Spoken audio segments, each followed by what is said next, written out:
जय हिंद दोस्तों, मैं जितेंद्र कुमार आप सबों का अपने YouTube चैनल एकलव्य ज्ञान वाटिका पर स्वागत करता हूं। दोस्तों आज है 23 जुलाई और आज हम लोग मना रहे हैं चंद्रशेखर आज़ाद की जयंती। एक वैसे क्रांतिकारी की जयंती जो अंग्रेज़ों के दांत खट्टे कर दिए, जिनके रग रग में देशभक्ति की भावना बसी हुई थी, जिन्होंने कसम खा लिया था कि हम कभी भी जिंदा अंग्रेज़ों के हाथ नहीं आएंगे। वैसे क्रांतिकारी विचारधारा के समर्थक, वैसे सच्चे देशभक्त और शहीद शिरोमणि चंद्रशेखर आज़ाद की जयंती पर उन्हें शत शत नमन करते हैं। दोस्तों आपको मालूम होगा कि 23 जुलाई 1906 को चंद्रशेखर आज़ाद का जन्म भावरा मध्य प्रदेश में हुआ था। उनकी माता जगरानी देवी और पिता सीताराम पंडित के वे संतान थे, जिन्होंने इस महान क्रांतिकारी और भारत माँ के सच्चे सपूत को जन्म दिया।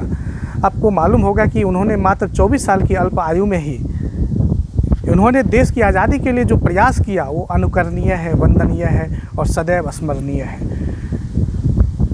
बात उस समय की है जब उनकी उम्र मात्र 14 साल थी। 1920 का वो समय था जब देश में आज़ादी की लहर अपने प्रकाष्ठा पर थी। गांधी जी के आह्वान पर देश में असहयोग आंदोलन का दौर चल रहा था।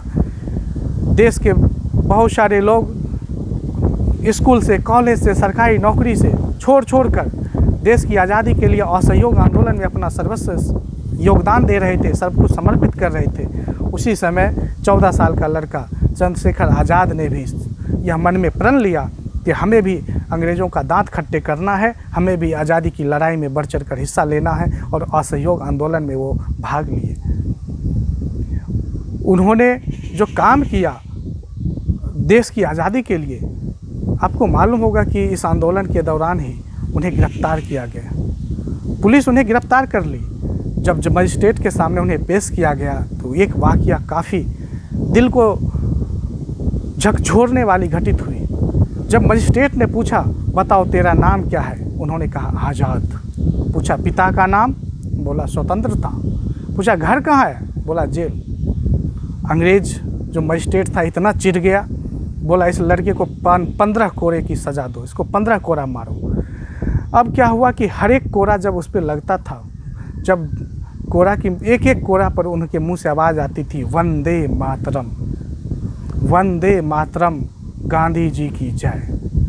आप सोचिए कि कितने क्रांतिकारी विचारधारा के लोग थे वो। मात्र 14 साल उनका उम्र था। 1922 ईस्वी में जब गांधी जी के द्वारा तत्कालीन परिस्थितियों के कारण जो चौरा चौरी कांड हुआ था, उसके कारण जो असहयोग आंदोलन को एकाएक स्थगित कर दिया गया, जिसके कारण चंद्रशेखर आज़ाद की मानसिक स्थिति पर काफ़ी झकझोर देने वाली स्थिति उत्पन्न हो गई उनके दिलो दिमाग में, और उनका जो मोह भंग हो गया इस गांधीवादी विचारधारा से। और 1924 में सचिंद्र सरियाल के द्वारा जो हिंदुस्तान रिपब्लिकन एसोसिएशन बनाया गया था, उसके वो मेंबर बन गए। इस एसोसिएशन में क्या था कि क्रांतिकारी विचारधारा के जो लोग थे, जैसे भगत सिंह है, चंद्रशेखर आज़ाद थे, सचिंद्र सरियाल थे, ये लोग क्या करते थे, एक साथ मिलकर एक प्लानिंग करते थे कि आखिर हमें क्रांतिकारी ढंग से देश को आज़ाद करना है, हमें सरकारी खजाना को लूटना है और उस रुपया का उपयोग अपने देश सेवा में करना है। वे लोग सिद्धांत के पक्के आदमी थे, उस रुपया को खाते नहीं थे, उस रुपया का बंदर बाट नहीं करते थे। कई बार तो ऐसा स्थिति देखने को मिला कि कई क्रांतिकारी अपने घर से गहने चुरा कर ले आते थे और उस रुपया से वो आर्म्स खरीदते थे, उस रुपया से गोली खरीदते थे, उस रुपया से वो आज़ादी की लड़ाई में लगाते थे। ऐसे क्रांतिकारी थे हमारे। लेकिन आपको वो कई बार डकैती करने के लिए गए, वो सरकारी खजाना को लूटते थे और हर जगह वो पर्ची लिख कर रख देते थे कि इस आपका जो ये धन हम लूट रहे हैं, इस रुपया को भारत जब आज़ाद हो जाएगा, स्वतंत्रता के बाद हम आपको लौटा देंगे, तब तक के लिए हम कर्ज के रूप में आपसे ले रहे हैं। सिद्धांत के पक्के थे। जहाँ भी जाते थे औरतों के प्रति काफ़ी सम्मान था, आदर का भाव था, इज्जत का भाव था। वे कभी भी अपने सामने औरत को अपमानित होना देखना नहीं चाहते थे। औरत के साथ दुर्व्यवहार हो ये उन्हें बर्दाश्त नहीं था।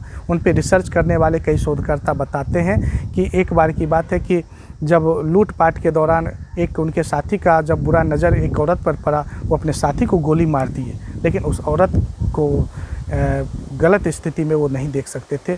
तो ऐसे सच्चे देशभक्त थे कौन? आज चंद्रशेखर आज़ाद। आपको मालूम होना चाहिए कि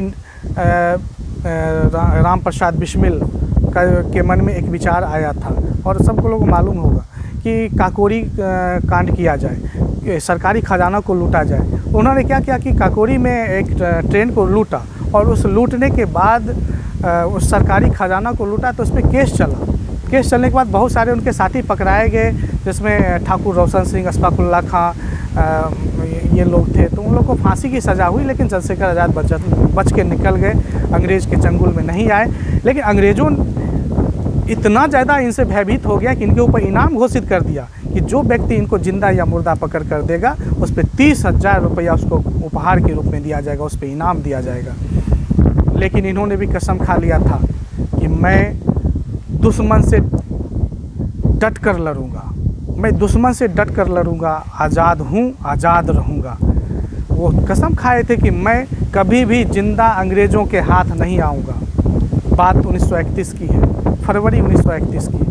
वो अल्फ्रेड पार्क में बैठे हुए थे, सुखदेव के साथ वो कुछ विचार विमर्श कर रहे थे। उसी समय कुछ गुप्तचर और कुछ लोग ऐसे थे जो जाकर अंग्रेज़ों को ये बात बता दी, पुलिस को, जो यहाँ पे अल्फ्रेड पार्क में चंद्रशेखर बैठा हुआ है।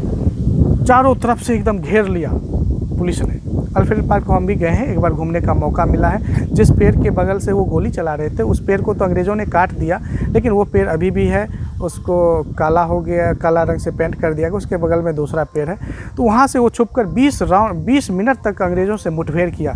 जब आखिरी गोली बची तो उन्होंने खुद अपने सर पे गोली मार ली। अंग्रेज़ फिर भी उनके पास जाने से डर रहा था।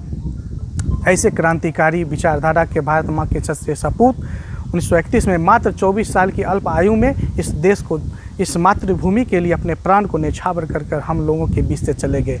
आज उनकी जन्मशती है।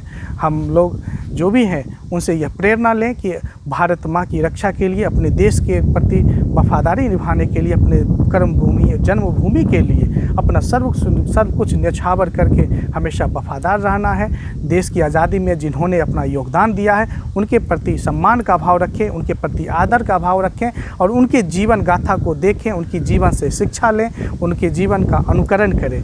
यही उद्देश्य है। तभी जाकर इस जयंती को मनाने का भी जो अर्थ है वो सही साबित होगा, अर्थपूर्ण हो पाएगा। इन्हीं सब बातों के साथ हम आपसे यह गुजारिश भी करते हैं कि आप सब भी अब भारत के जो सच्चे सपूत हैं उनके प्रति अपनी श्रद्धांजलि व्यक्त करें और उनके जीवन से प्रेरणा लें। धन्यवाद।